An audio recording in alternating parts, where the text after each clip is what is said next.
Hey guys, welcome back to my channel. My name is Cheryl, and if you're hearing weird noises in the background, it's because I am perpetually doing laundry. It's what it means to be an adult, I guess.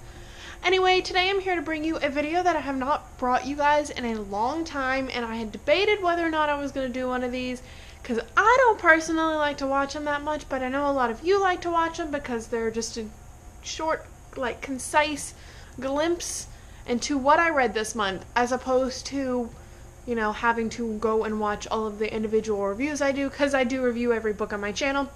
Anyway, that was a long-winded way of saying today I'm here to bring you my May wrap-up. This month is May, right? Yep. Okay, I'm bringing you my May wrap-up. So for the month of May, I read 11 books in May. What the heck? I have not read that many books in a long time. I don't know how I did that. Considering I read literally nothing in April, I went from 0 to 11, which means that I was overcompensating. Mostly because I was 9 or 12 books behind on my Goodreads goal. So yeah, I was like, well shit, now I gotta get my butt in gear, because for some reason I base my self-worth on my Goodreads goal. But I also read a lot of books that I was just interested in this month, and Milo? My cat's touching my tripod. Now, 2 of these books were also graphic novels, so some people don't really count those. However, I do, because I still do have to, sit down and read them. They do tell a story. But yes, without further ado, I'm going to get into these books. These are literally just in the order I read them this month. So, not saving anything special for last or anything.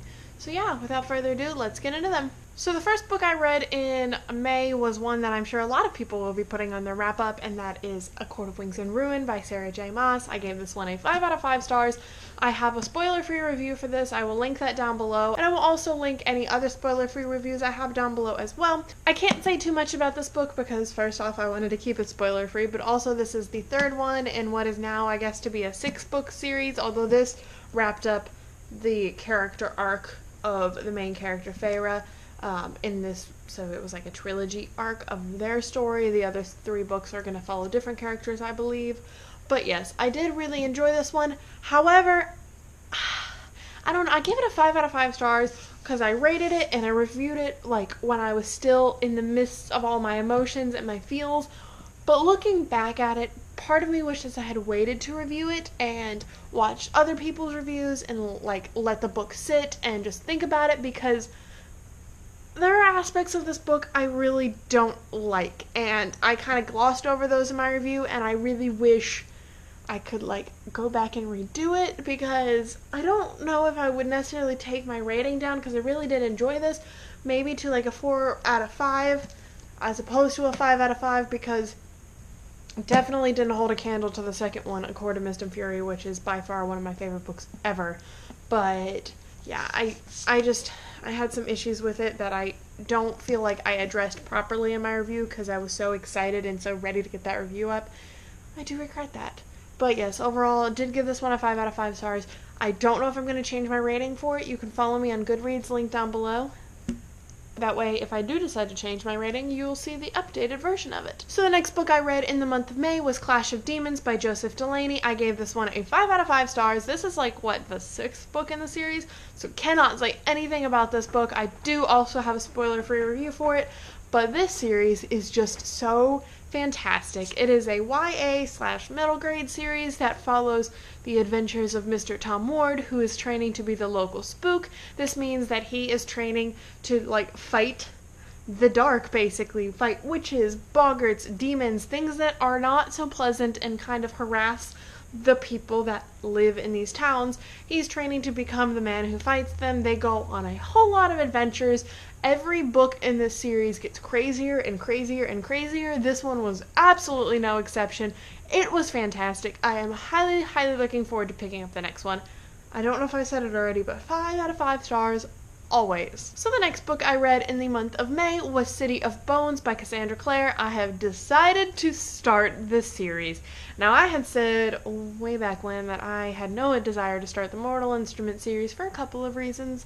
One, a lot of fucking books in this series and the companion series, but 2, it's such a hype series and the fandom is really, well, to be frank, the fandom is really awful, so I had no desire to really interact with the majority, like, I don't even want to say the majority of fans, because the majority aren't. I felt like quite a few Cassandra Clare fans on Twitter who were just fantastic. But I know there's a small, like, minority of them who, like, you know, send Cassandra Clare death threats and send threats to anyone, like, booktubers and such, who don't like her books.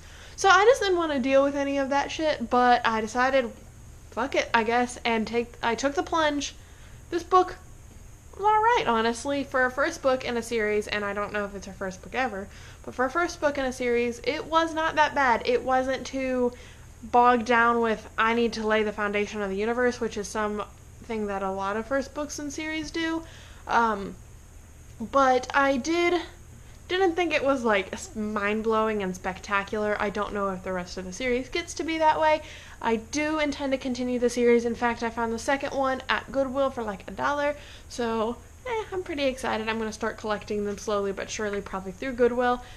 I don't know why I need to tell you that. Anyway, I do intend to continue the series. I gave this one a 3 out of 5 stars. It wasn't like the best, most mind-blowing thing ever, but it wasn't that bad. So the next book I read in the month of May was The Curious Incident of the Dog in the Nighttime by Mark Haddon. I really enjoyed this book. I didn't know much about it going into it, but it was fantastic. It's very short, very quick read. It follows the story of Christopher, who is a kid with autism, and he basically finds the neighbor's dog murdered and sets out on a murder mystery adventure to figure out who murdered the dog, and it is just so good. The narration is so good, the way the story is told is so good. You grow to really love Christopher as a character. It's just fantastic. It is fantastic. I gave this one a 4 out of 5 stars. I do have one gripe with it, which was basically that it was a little too predictable for me, and I grew to absolutely hate every single adult in this book because they were all just awful. So, yeah. Also, I don't know if I said, but 4 out of 5 stars. I really need to remember if I gave the rating or not, because I'm sure it's annoying if I repeat myself. Alright, so the next book I read in the month of May is one of the graphic novels I was talking about, and that was Saga, Volume 1 by Brian K. Vaughan and Fiona Staples. I had to think about that one for a second. This series is everywhere on BookTube. I didn't know, like, anything about it, which is impressive considering how widespread the series is.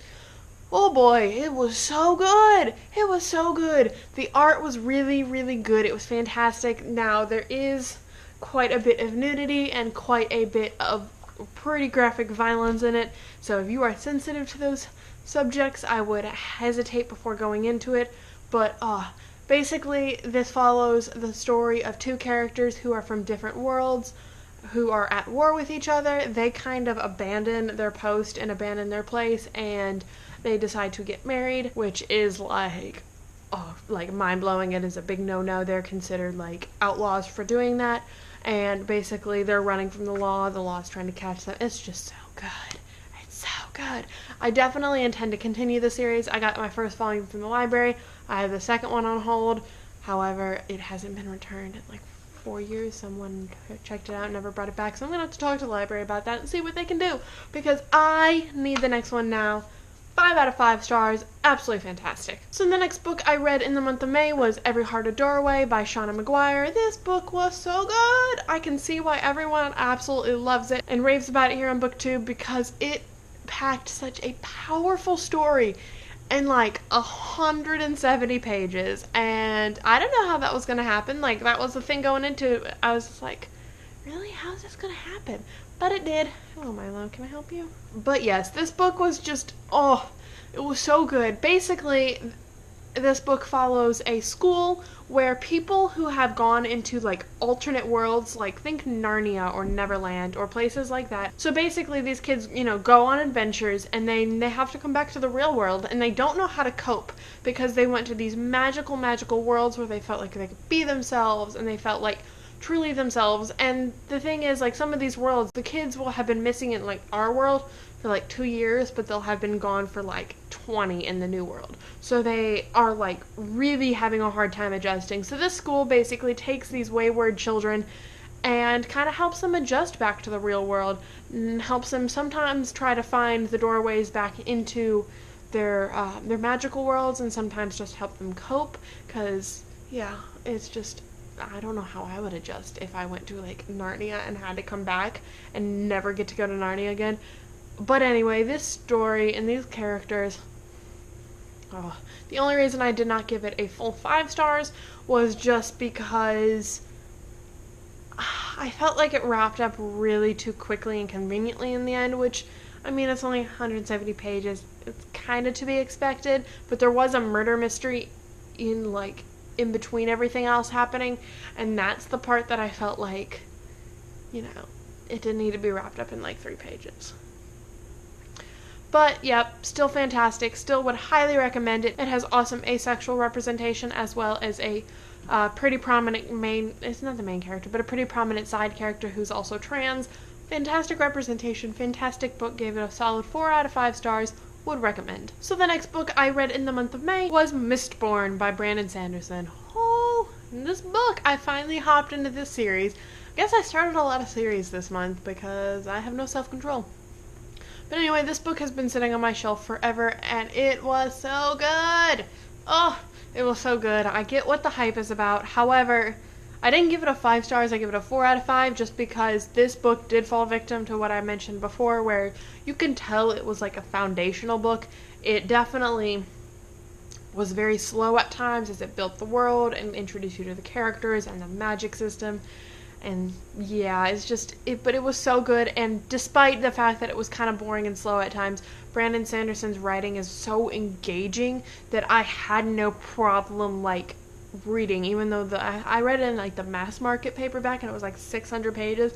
I had no problem, flying through the book. I read, half of it in a day because it was just so engaging, and the second, actually, 2/3 into the book, that's when shit picks up, and you're like, oh my god. And so I'm just looking forward to picking up this next installment in the series, because I don't know what's going to happen next. A really bad thing happened at the end of the first book, and it breaks my heart, and I just don't know what's going to happen. But yeah, this book was just, I really get what the hype is about now. I've never read anything by Brandon Sanderson before reading this book, and I will definitely be reading more by him. I also have The Rhythmatist, I think is what it's called, by him on my shelf. I've had that for years and never picked it up, but now I'm feeling more inclined to it than ever before because I really enjoy his writing. Also, I don't think I actually said anything about the book. The book basically follows a group of people who are going on a crazy, basically a suicide mission, because they're going on this insane heist, essentially, to ultimately take out the Lord Ruler, who is basically the evil king of the land, and they have decided they don't want to be ruled anymore under him, and they go to try to take him out, and bad things happen. Good things also happen, but also bad things, because, what do you expect? You try to take out the most evil, powerful being in the world. Anyway, fantastic. Would recommend if you like adult fantasy. The next book I read is one that I wanted to read because I wanted something kind of light and fluffy or trashy. They go hand in hand sometimes. In between Mistborn and the book I'm about to talk about next. So I picked up Dead Until Dark by Charlaine Harris. Ugh. I gave this a 1.5 out of 5 stars. Hated a lot of things about this book. Found it extremely problematic at times. Basically, this follows Sookie Stackhouse, a waitress in a small town in Louisiana, and all she's ever wanted to do is meet a vampire because vampires are established in this world. No one really knows what causes them. They don't know if they're actually undead, if it's a disease or whatever, but they're established. There's vampire nightclubs and people who are just vampire groupies. There's blood banks that these people can go to, and there's Japanese synthetic blood. Anyway, it's kind of neat because they already are established, and you very rarely see that. Most of the time it's oh my god, didn't know vampires were real, that's crazy. But yeah, this book had a lot of issues, and I did not enjoy reading it whatsoever, really. The only reason I gave it a 0.5 extra as opposed to a 1 star is that this was a murder mystery, and I wanted to know who the killer was, because I always want to know who the killer is, so that was the only thing that pushed me through. I will have a spoiler-free review book of this. I will have a spoiler-free review of this up some point in the next couple weeks. I don't remember when I have it scheduled, but so then you can actually see my in-depth thoughts about this book, because it was hot garbage. Did not enjoy it at all. So I said I read 11 books, but turns out I actually read 12 books this month. A little clap for me, because for some reason when I went to my read shelf on Goodreads, even though I've put in the date for this book, it didn't show up. and I'm offended at that. But anyway, I read Nevernight by Jay Kristoff this month. This book was alright. I don't know why I didn't enjoy it as much as I thought I would. I gave it a 3 out of 5 stars. A lot of people gave this either a 1 star or a 5 star, so I was one of the few that was like actually in the middle. But yeah, basically this follows the story of Mia, who is training to become the world's greatest assassin, and you find out in like the prologue of the book that she eventually does become the world's greatest assassin. The book is written almost like a historical excerpt, and like someone is writing to tell you about Mia's time at this school and how she works to hopefully one day become a true assassin. Because you have to go through the school and graduate, and only like a few students are chosen ever. And so it was good. The story was interesting, the premise was interesting, and I really enjoyed the characters. I think what got me really was the fact that this book dragged at times, but also the fact that this book, I didn't really enjoy the narration or the way it was written whatsoever. It felt extremely pretentious and bogged down at times, as well as frustrating. That's really the only word I know how to describe it. There were footnotes in it to help kind of make it almost feel like it was like a historical like book, I guess. Didn't enjoy those. I personally don't like footnotes in my books whatsoever, regardless if I'm reading an actual like history book versus a fiction book like this. Don't like footnotes. It takes me from the story. I think that is one of the things that like dropped this rating for me. Plus, like I said, the writing style was really, really dense in a way that I didn't appreciate. This is an adult fiction book, although it does have a main character that is, I think, 16 or 17.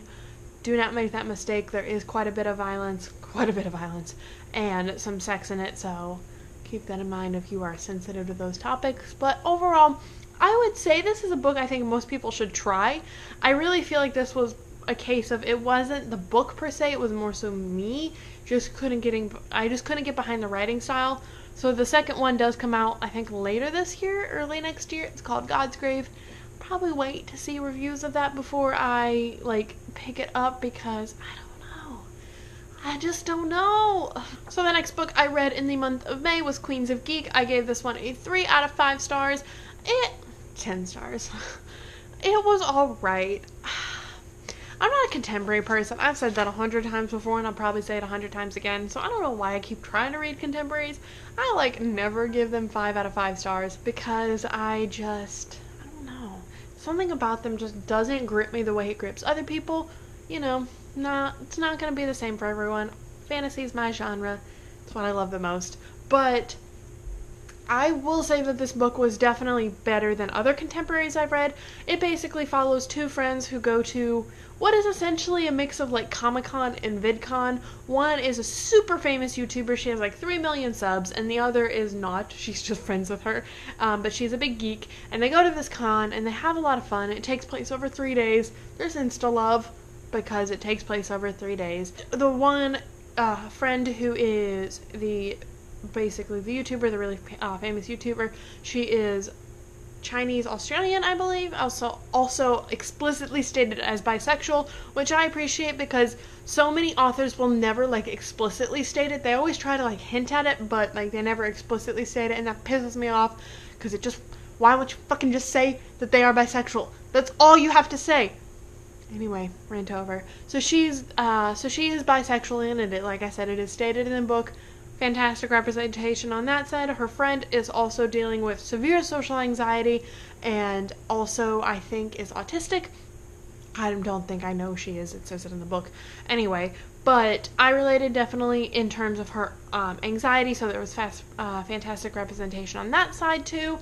Overall, this book was great. It was light. It was fluffy. I read it in a day. It was super easy. The only thing that really kept it from being a 5-star for me was definitely the fact that I just don't really like contemporaries. Also, the fact that it was a little overdone. Some of like the let me geek out about like nerdy things got a little cringy at times. I don't know, when books and TV shows and stuff reference like internet fandoms, like Destiel, which is like the main ship from Supernatural between Dean and Castiel, if you don't know, that just stuff makes me uncomfortable because it feels really hand-fisted. Like, here, I'm trying to be relatable. Like, I don't know if that's how it actually is, but it's how it feels to me. In addition, these characters were, like, so perfect. Like, basically, they could do no wrong. It felt like the author just was like, what is the Tumblr dream girl? And then just wrote them as the characters. Still wasn't a bad book. If it does sound interesting to you, I would highly recommend it. The writing it's pretty good. It was easy to get into. Like I said, very quick read. So yeah, I am glad I picked it up. So the next book I'm about to show you is one that after this video, I'm about to film a God knows how long rant video about. That's New Moon by Stephanie Meyer. Finally got my hands on a copy, tabbed it up just like I did with the first one. I would say this one's worse than the first one because Jacob. Never liked him very much to begin with. Don't like him in this book. I won't spoil anything just in case you haven't read the series, but I'm gonna definitely put a shit ton of spoilers in that review because I had a lot to say. Overall, 1 out of 5 stars. Do you really expect anything else, honestly?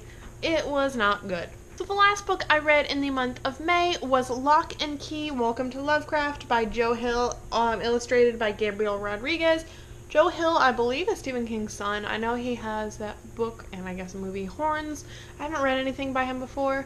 This book was good. It wasn't the best thing I've ever read. I gave it a 4 out of 5 stars. The only thing that really kept it from being a 5-star was just that I wasn't super invested in these characters. And I do want to continue the series, but I don't have a really strong drive to finish or continue, if that makes sense. It's one of those things where it's I want to continue, but at a later time. I don't feel like oh my god, I need the next book now, feeling the way I felt with Saga. So basically, this follows a family who moves into the father's ancestral home, the Key House. They move in, the family's called Locke, I believe. They move into the father's ancestral home, the Key House, after a tragic event, and this house is pretty unique because basically it contains a bunch of random keys, and once you put the keys in doorways, crazy things can happen. You can be teleported, or you can die as you pass through the door, and your ghost can go adventure on in the world and then come back and reanimate your body. So it's pretty nifty. There's also a very strong supernatural being who is trapped in the house, specifically in the well house, and she wants out, and she'll use any means necessary to get out. I don't want to spoil anything, so that's as far as I'll go. But basically, this is a very macabre and brutal story, and I wasn't expecting how violent it was going to be. It was, in fact, very violent. There was, an axe in someone's head within, the first, 5 pages, and I was like, holy shit. But it was good. Just like I said, something about it didn't grip me the way I expected. But, yeah, the art is really odd, too, and I think that kind of took me a little bit to get used to. This doesn't spoil anything because it's, the first page. But the art is really odd. I am glad I picked it up. It has been on my radar for a long time. So yeah, finally got around to it. So anyway, that is my May wrap up. I don't know if I'll do one for June. I guess it depends on how much you guys like this video. As always, thank you for watching, and don't forget to like, share, and subscribe, and I'll see you guys in my next video. Bye!